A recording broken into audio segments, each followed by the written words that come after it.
Good morning everyone. So ngayong umaga or today is November 1 to Kalalag. Kami doon sa kasi hindi kami nakabili ng bulaklak kasi naubusan ng bulaklak. So this morning na lang kami bibili ng bulaklak. Hopefully na maganda yung daloy ng traffic. Tsaka hindi masyadong maraming tao.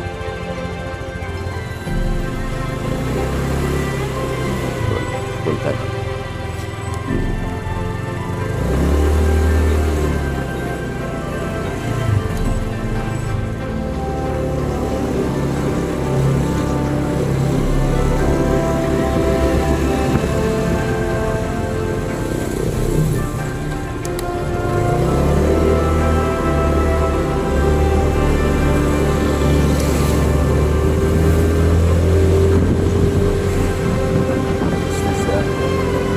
Maaga pa, wala pang kayong tao.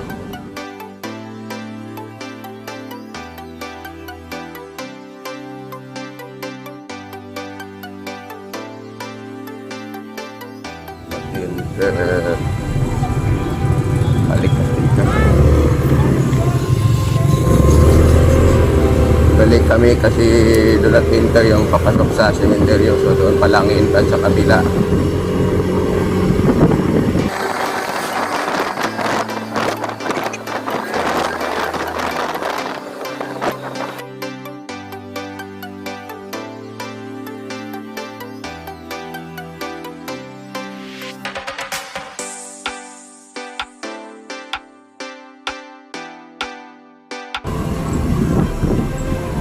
So dito yung entrance sa Memorial Park. So, tapos dito kami bibili ng bulaklak.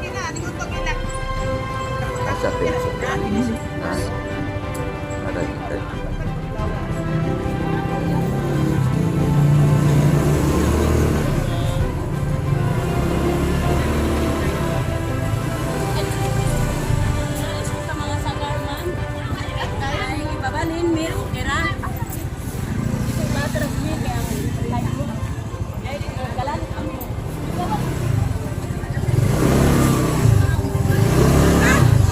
Yan, mga importer yung nag-start na sila. So just hope na pagpunta namin doon sa Bagakay Cemetery, yung mayroon kami parang private na cemetery doon sa aming pamilya na makapasok pa kami, pero I'm sure na for this time hindi na kami papasukin, so maglakad na lang. Good morning. Ayan o. So, kailangan tayo sumunod sa batas kasi sila ang inaatasan na gawin ang what they call is para mahapsay ang traffic flow dito sa aming lugar during November 1 and November 2.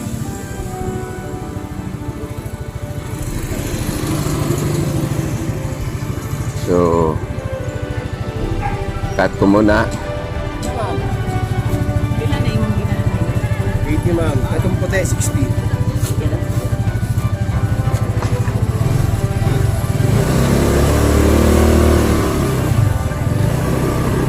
So, paalis na kami. So, dyan, nagsisimula ng yung mga guardia na trabaho sa kanilang tungkulin. At dito naman sa kabila, makita nyo may barangay. Paano sila dito? Mga outpost para for safety sa ating pag-celebrate ng All Saints Day and All Souls Day. So, paalis na kami. Dito na area, ito ang exit. At saka may tanod na nakabantay. Yan. So, nagsimula na maraming tao dito sa Memorial Park. So, kagagaling lang namin kagabi. So, hindi na kami yan kasi marami ng tao. So, punta na kami sa exit part ng Memorial Park. Then pupunta kami sa Bagakay. Hopefully makapasok pa kami. Pag hindi, ay hindi na lang. Maglakad na lang kami pag ever hindi kami makapasok. Diyan may na dito. Enforcer na nakabantay. Exit. So, kami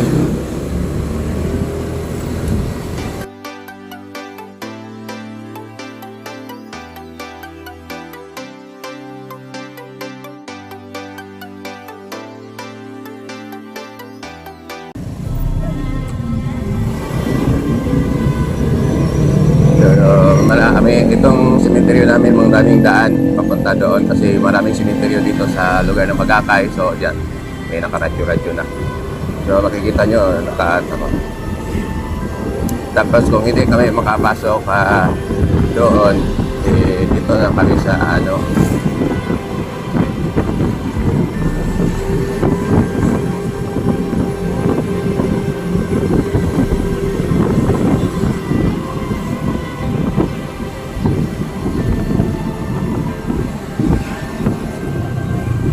Kasi nakamarka.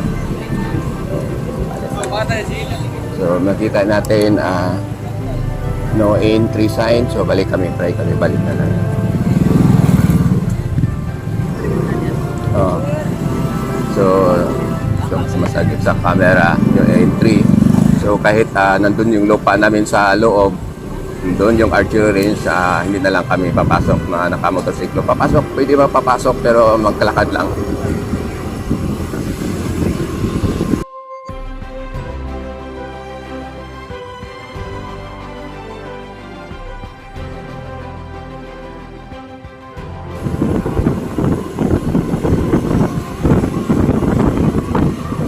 Try natin dito, tapos pag hindi, babalik kami sa bahay, lakad na lang.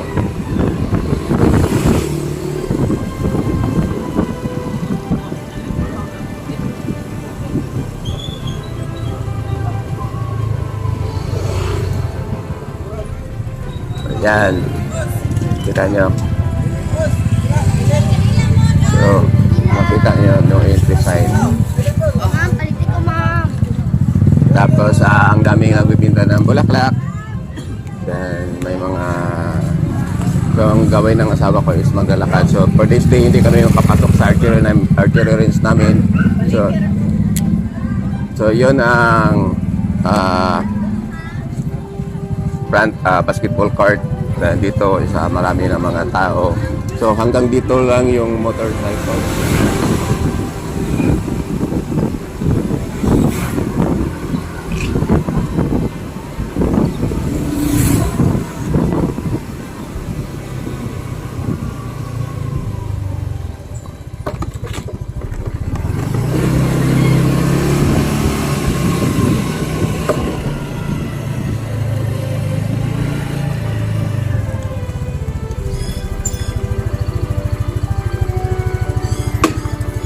So ang asawa ko lang pumasok sa sementeryo.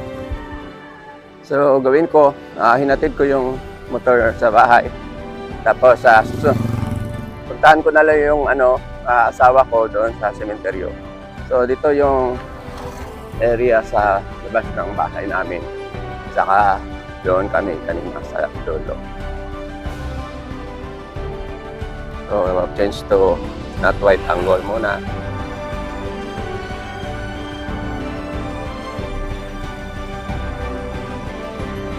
Dito na tayo sa entrance at maraming mga bulaklak yung mga binibinta. Then dito.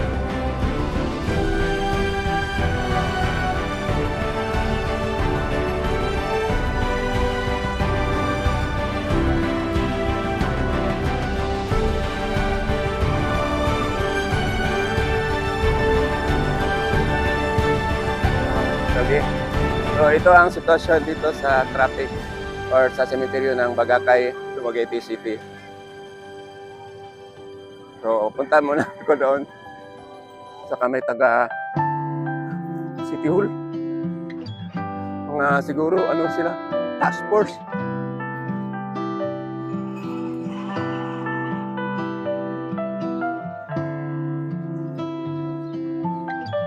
So itong mga sasakyan dito is umaga pa sila dito nakapasok, pero that time na nagsimula ng start na may nakaabang na or naka-guardia na sa gate. Hindi na sila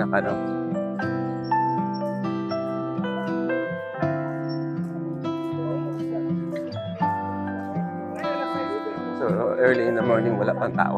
So cut muna ako. So ito ang sa yung tawag Catholic Church. Dito ang entrance ng Catholic Church.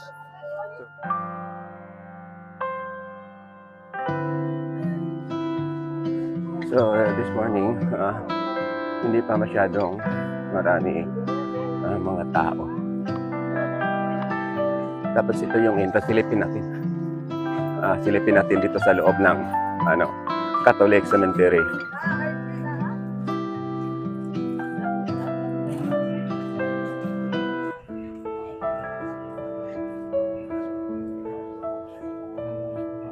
So this is the area of the Catholic Cemetery. Yan. So today is November 1, 2023. So ito ang sitwasyon for the Catholic Cemetery at this early mornings around 7 o'clock in the morning.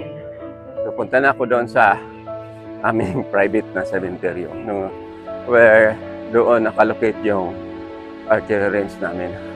Si Berly na maligya nagkandila ko. Sa man.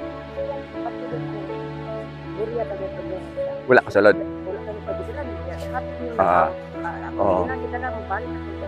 Imong ignan. Sige. Gidala na yung ibigyabi. Ya, daga na kaghalin. Sige ron, daga na ron. Mag-ampo na ta. Iyaris ako diri, basi nabutan ako sa ibing pa. So, may kamag-anak kami nagpunta doon. Tapos, hindi nakapasok kasi gidala mas akong asawa at Yahweh. Kasi kawato niya itong lubong sa akong mama o papa. Siguro nalagpadlak.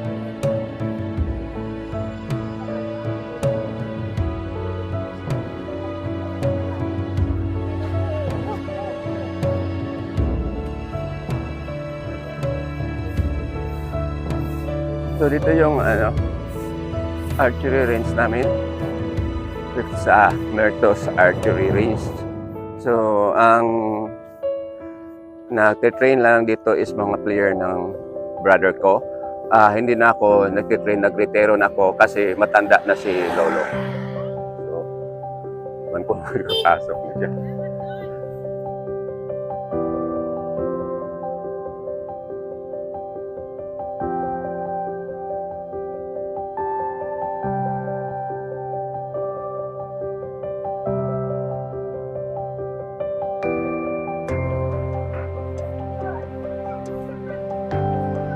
Kapatid ko na yung mga yun sa gitna, yun ang mga ninuno namin, lola ko.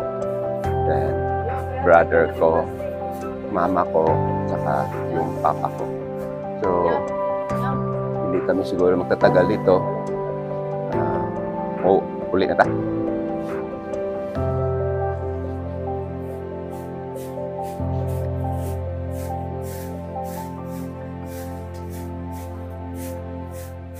So for this morning, yo, pila na gati imong edad yo? Pila na imong edad ron? So, ito yung namin nakatira doon sa lupain namin, si Julio or July, siya, 83 years old. Pero sige paghapon inom og tuba, sige pag inom tuba no. Kitagaan kang ibing? Wala.